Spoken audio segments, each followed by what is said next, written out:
মৃত্যুপুরীর রহস্য। ভয় মানে ভূতের ভয়।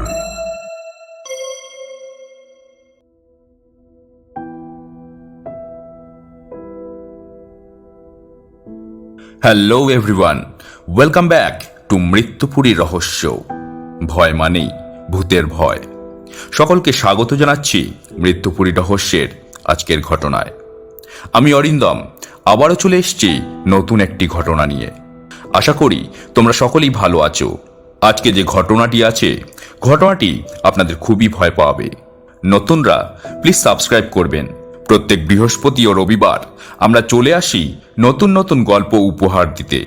আমাদের ঘটনা পাঠানোর জন্য মেল করুন মৃত্যুপুরী রহস্য @gmail.com অথবা আমাদের হোয়াটসঅ্যাপ নাম্বার 9810469466 বেশি কথা না বাড়িয়ে চলে যাচ্ছি আমাদের আজকের ঘটনায়।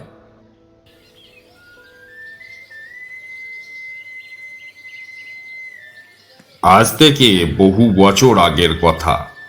তখন গাড়ি, মোবাইল, টিভি এ সমস্ত কিছুই চলছিল না। যাতায়াতের মাধ্যম ছিল হাঁটা পথ, নয়তো গরুর গাড়ি, আর যোগাযোগের মাধ্যম ছিল চিঠি। এছাড়া দেশ বিদেশের খবর জানার জন্য ব্যবস্থা ছিল বেতার মাধ্যমের। আর গ্রামগঞ্জে তো এ সমস্ত কিছুর তেমনভাবে কিছু প্রচলন ছিল না। এই রকমই একটা ছোট্ট গ্রাম ছিল হুগলি জেলার নবাবগঞ্জ। গ্রামটি ছোট হলেও তার প্রাকৃতিক সৌন্দর্য খুবই সুন্দর ছিল। মাঠের পর মাঠ শুধু সবুজ ধানে ভরা। সারাদিন পাখিদের কুহুতান আর গরু মোষের ডাক, সব মিলিয়ে একদম একটি খাঁটি গ্রামের পরিচয় দিত এই নবাবগঞ্জ। এই গ্রামের মাঝ বরাবর একটা ছোট্ট মাটির কুঁড়ে ঘরে একটি পরিবার বাস করত। পরিবারের কর্তার নাম ছিল নিতাই সর্দার। ভালোবেসে বিয়ে করেছিল পাশের গ্রামের দীনদয়াল ঘোষের মেয়ে ঝুমুরকে। বিয়ের অনেকগুলো বছর পর তাদের একটি পুত্র সন্তান জন্ম নেয়। শিবরাত্রির দিন জন্ম হয়েছিল বলে নিতাই আর ঝুমুর ভালোবেসে ছেলের নাম রেখেছিল ভোলা। মা, স্ত্রী, ছেলে এদের নিয়েই নিতাই খুব সুখেই সংসার করছিল। তাদের গ্রামের এক বড়লোক ব্যক্তি বিনোদ বিহারী শেঠের কিছু জমি ভাগে চাষ করত নিতাই। এই করেই তার সংসার সুখে শান্তিতে কাটছিল। অন্যান্য জায়গার মতো নবাবগঞ্জেও প্রতি বছর মেলা বসত। এই মেলা অন্তত 7 দিন ধরে হতো। সারা গ্রামের লোক ভেঙে পড়ত এই মেলায়। যাত্রা, গান, নাচ, আরো কত কিছু অনুষ্ঠান, আর তার সাথে খেলনা ও খাবারের দোকান থাকতো। মেলার এই কটা দিন গ্রামের লোক সন্ধ্যা হলেই মেলার মাঠে গিয়ে হাজির হতো। নিতাই এই মেলায় বাদাম ভাজার দোকান করত। প্রতি বছরের মতো সেবারও গ্রামে মেলা বসেছিল, তাই প্রতি বছরের মতো নিতাইও বাদামের দোকান দিয়েছিল। কিন্তু হঠাৎ করে ভোলার মামা বাড়ি থেকে খবর এলো তার মামার বিয়ে। ঝুমুর মানে ভোলার মা তৎক্ষণাৎ যাবার জন্য ব্যস্ত হয়ে পড়ল। কিন্তু বাদ সাধল ভোলা। সে আগে মেলা দেখতে যাবে, তারপর মামা বাড়ি। অনেক বোঝানোর পরও ভোলা যখন শুনল না, তখন নিতাই ঠিক করল ঝুমুর এখনই তার বাপের বাড়ি চলে যাক। সে তো মেলাতে দোকান করবেই, তাই ভোলাকে সঙ্গে করে নিয়ে মেলা ঘুরিয়ে দেখিয়ে কোনো পরিচিত লোকের সঙ্গে ভোলাকে তার মামা বাড়ি পাঠিয়ে দেবে। কথা মতো ঝুমুরও তার বাপের বাড়ির উদ্দেশ্যে রওনা হয়ে গেল।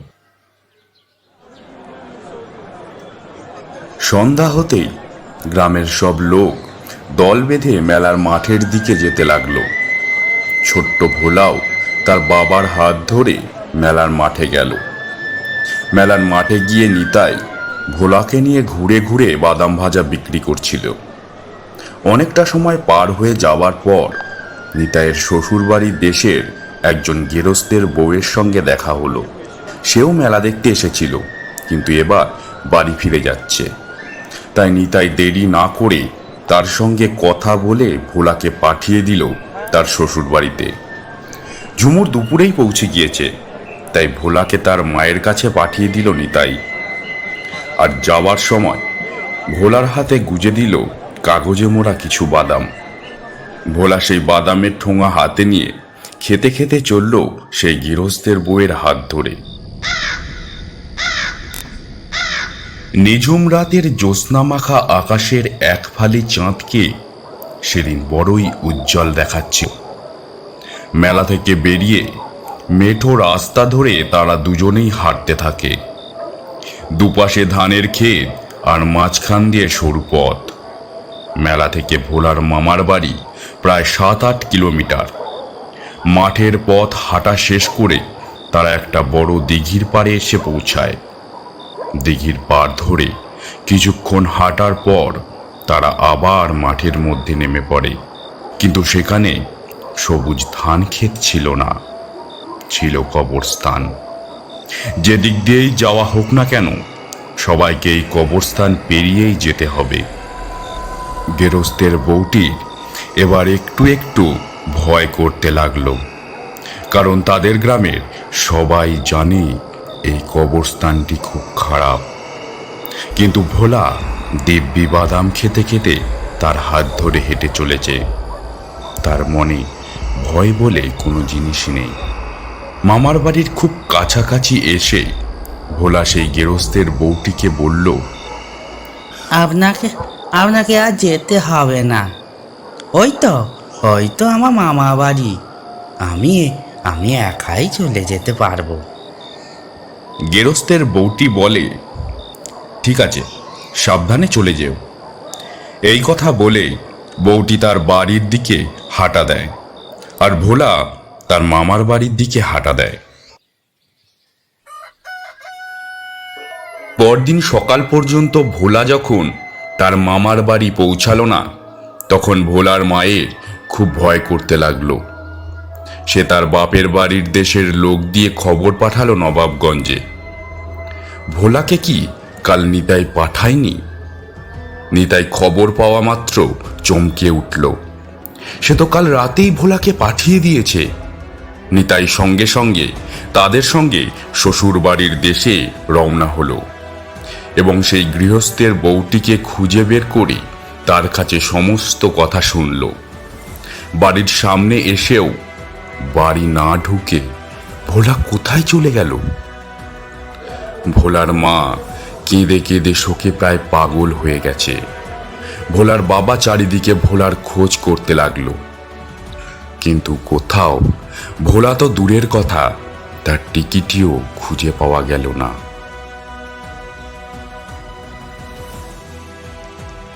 4 দিন পরও যখন ভোলার খোঁজ পাওয়া গেল না, তখন নিতাই ঠিক করলো রেডিওতে নিখোঁজের খবর দেবে আর থানায় গিয়ে ডায়েরি করবে। তখন বাড়ি থেকে কিছুটা দূরে ভোলাকে দেখতে পাওয়া গেল। একজন অচেনা লোকের কাঁধে চেপে বাড়ির দিকে আসছে। ভোলার মা দেখতে পেয়ে সঙ্গে সঙ্গে ছুটে গিয়ে ভোলাকে নামিয়ে কোলে জড়িয়ে ধরে অনেক ভালোবাসা ও স্নেহের চুম্বন এঁকে দিল তার গালে কপালে। ভোলাও মা মা করে কেঁদে তার মাকে জড়িয়ে ধরে। নিতাই লোকটির কাছ থেকে জানতে চায়, আপনি ভোলাকে কোথায় পেলেন? কেই বা আপনি? লোকটি বলতে থাকে, আমি আসছি মেদিনীপুর থেকে। 3 দিন আগে আপনার ছেলে আমাদের ওইখানে গিয়েছিল। আমার মা তখন দেওয়ালে ঘুঁটে দিচ্ছিল। হঠাৎ আপনার ছেলে আমার মাকে ঠাকুমা বলে জড়িয়ে ধরে আর খুব কাঁদতে থাকে।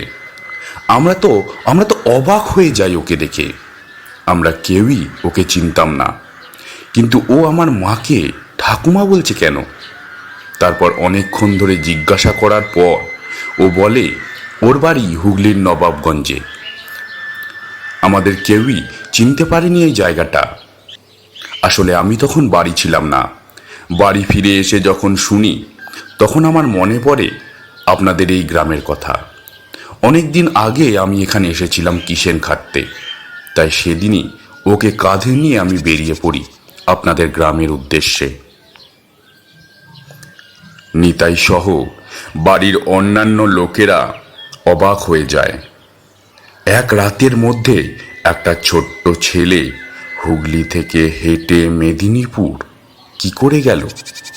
পথে যেতে অনেক বড় বড় রাক্ষসে নদী পড়ে, সেগুলোই বা ভোলা কি করে পার হলো? নিতাই তখন ভোলাকে কোলে তুলে নিয়ে জিজ্ঞাসা করে, তুই গেলি কি করে অত তাড়াতাড়ি? আর কে তোকে নিয়ে গেল? আর নদী বা তুই কি করে পেরোলি? ভোলার উত্তরের অপেক্ষায় সবাই তার মুখের দিকে চেয়ে রইল। ভোলা বলতে শুরু করলো, আমি মামা বাড়ির দরজায় ঢোকার সময় একজন পাঞ্জাবি লুঙ্গি পরা লোক আমাকে খেলনা দেখায় আর বলে তার সঙ্গে গেলে আরও খেলনা দেবে। আমি খেলনা পাওয়ার জন্য যখন তার দিকে যাই, সে আমার হাত ধরে হাঁটা শুরু করে। খুব তাড়াতাড়ি হেঁটে যাচ্ছিলাম আমরা। পথে অনেকগুলো নদী ছিল। নদীর পাড়ে গিয়ে দেখলাম আরও একটা পাঞ্জাবি লুঙ্গি পরা লোক এসেছে। তারা দুজনে দুদিকে হাত ধরে আমাকে সমেত আকাশে উড়ে গেল। উড়িয়ে উড়িয়ে নদী পার করিয়ে দিল। তারপর ভোরবেলা দেখি ঠাকুমা দেওয়ালে ঘুঁটে দিচ্ছে। তাই তো ঠাকুমাকে গিয়ে জড়িয়ে ধরি, কিন্তু পরে দেখি সে আমার ঠাকুমা নয়। তখন আমি খুব কাঁদতে থাকি। এই কাকুটা আমাকে কাঁধে করে নিয়ে এসেছে। নিতাই সহ সবাই চুপ। তারা বুঝতে পারছে ব্যাপারটা কি ঘটেছিল। যাই হোক, ভোলাকে পেয়ে তাদের আনন্দের সীমা রইল না। মেদিনীপুরের লোকটিও ভোলাকে দিয়ে ফিরে গেছে। সারাদিন ভালোই কাটলো। নিতাই মাঠে গেল জমি দেখতে। কয়েকদিন জমির দিকে তার লক্ষ্য দেওয়া হয়নি। পরের দিন সকালে ভোলা এক কাণ্ড করে বসল। সাত সকালে ঝুমুর ঘুম থেকে উঠে দেখে ভোলা তার পাশে নেই। সঙ্গে সঙ্গে নিতাইকে জাগিয়ে তুলে দুজনে ছুটে বাইরে বেরিয়ে এসে দেখে ভোলা তাদের বাড়ির পাশের একটা গাছে গলায় গামছা দিয়ে ঝুলছে। নিতাই আর ঝুমুর চেঁচিয়ে উঠে কাছে ছুটে যেতেই ভোলা গামছা ছিঁড়ে নিচে পড়ে যায়। তারা তাকে তুলে নিয়ে ঘরে আসে। বিছানায় শুইয়ে দিয়ে ঝুমুর দুধ গরম করতে গেলে নিতাই সামনে দাওয়ায় বসে কাঁদছে। হঠাৎ করেই নিতাই তার গলায় খুব ব্যথা অনুভব করে, যেন এক্ষুনি দম বেরিয়ে যাবে। তার চোখ দুটো জবা ফুলের মতো লাল হয়ে গেছে আর খুব বড় বড় হয়ে গেছে। তার জিভটা অনেকটা বাইরের দিকে বেরিয়ে ঝুলছে।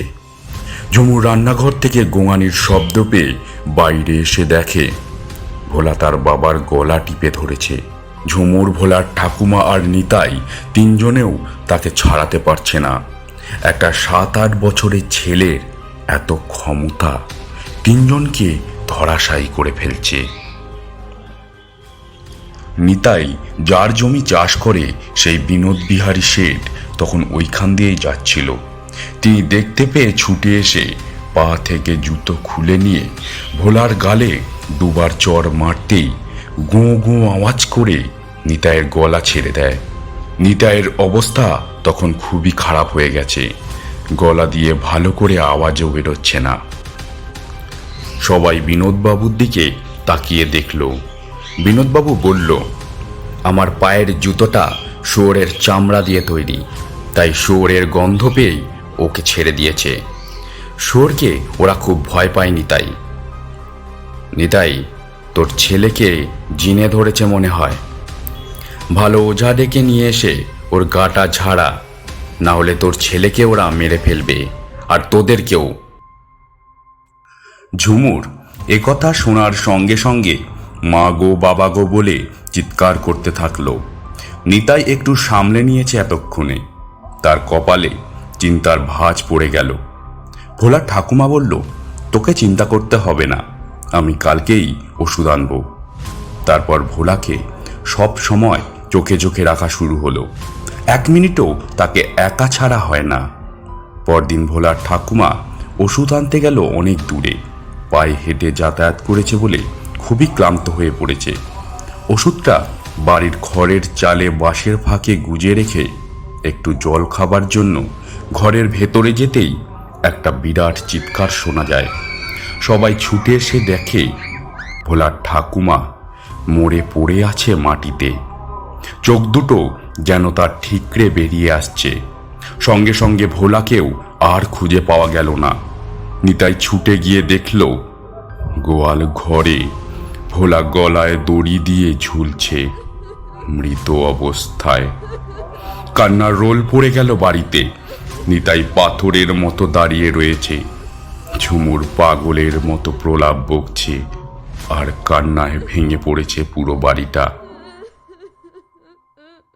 সব কাজ শেষ করে নিতাই আর তার বউ ঝুমুর যখন শুয়ে আছে, তখন হঠাৎ করেই ঘরের মধ্যে তারা একটা কালো ছায়া দেখতে পায়। ঝুমুর ভয়ে নিতাইকে জড়িয়ে ধরে। নিতাই কাঁপা কাঁপা গলায় বলে ওঠে, কে কে ওখানে? ছায়ামূর্তিটা বলে, তোর ছেলে আমার কবরের উপর বাদাম খেয়ে ফেলেছিল, তাই তাকে মেরেছি। তোর মাও ওষুধ এনেছিল, তাই তাকেও মেরেছি। আর তোদের দুজনকেও মারবো। তোরা আমাকে বাধা দিয়েছিলি যখন প্রথমবার তোর ছেলেকে মারতে যাই, আর তাকেও মেরেছি যে তোদের ছেলেকে ফেরত এনেছিল। তোদের বংশকে ধ্বংস করে দেব আমি।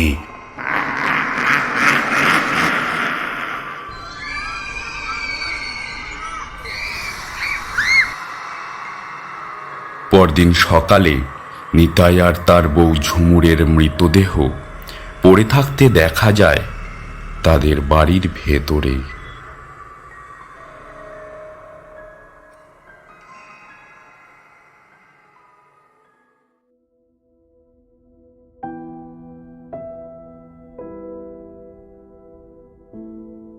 এই ছিল আজকের ঘটনা। ঘটনাটি কেমন লাগলো কমেন্ট করে জানিয়ে দিন।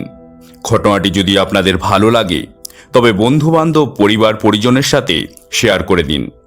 আজকের মতো তোমাদের থেকে বিদায় নিয়ে নিচ্ছি। আবারও দেখা হবে আগামী দিন। মৃত্যুপুরীর রহস্য, ভয় মানে